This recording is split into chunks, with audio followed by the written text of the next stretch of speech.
Chapter 4. I had thus learned a second fact of great importance.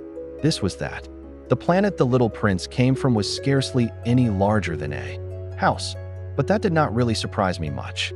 I knew very well that in addition to the great planets, such as the Earth, Jupiter, Mars, Venus, to which we have given names, there are also hundreds of others, some of which are so small that one has a hard time seeing them through the telescope.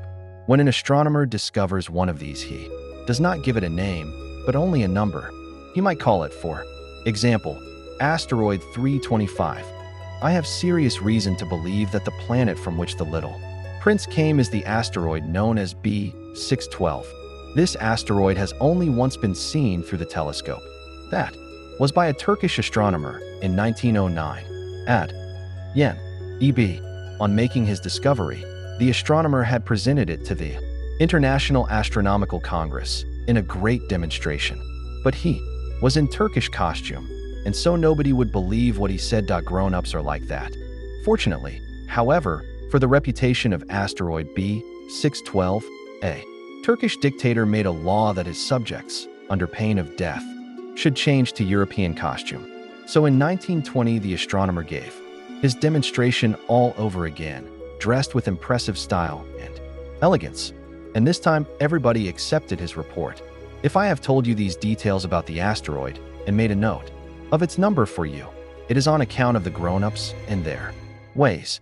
When you tell them that you have made a new friend, they never ask you any questions about essential matters. They never say to you, what does his voice sound like? What games does he love best? Does he collect butterflies? Instead, they demand, how old is he? How many brothers has he? How much does he weigh? How much money does his father make? Only from these figures do they think they have learned anything about him. If you were to say to the grown-ups, I saw a beautiful house made of rosy brick with geraniums in the windows and doves on the roof, they would not be able to get any idea of that house at all. You would have to say to them, I saw a house that cost $20,000. Then they would exclaim, oh, what a pretty house that is. Just so, you might say to them, the proof that the little prince existed is that he was charming, that he laughed, and that he was looking for a sheep. If anybody wants a sheep, that is a proof that he exists. And what good would it do to tell them that? They would shrug their shoulders and treat you like a child. But if you said to them, the planet he came from is asteroid B612, then they would be convinced and leave you in peace from their questions. I have suffered too much grief in setting down these memories. 6 years have already passed since my friend went away from me with his sheep. If I try to describe him here, it is to make sure that I shall not forget him. To forget a friend is sad. Not everyone has had a friend. And if I forget him, I may become like the grown-ups who are no longer interested in anything but figures. It is for that purpose, again, that I have bought a box of paints and some pencils. It is hard to take up drawing again at my age, when I have never made any pictures except those of the boa constrictor from the outside and the boa constrictor from the inside, since I was 6. I shall certainly try to make my portraits as true to life as possible, but I am not at all sure of success.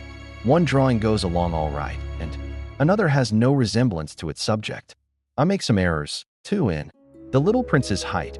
In one place he is too tall, and in another too short, and I feel some doubts about the colors of his costume.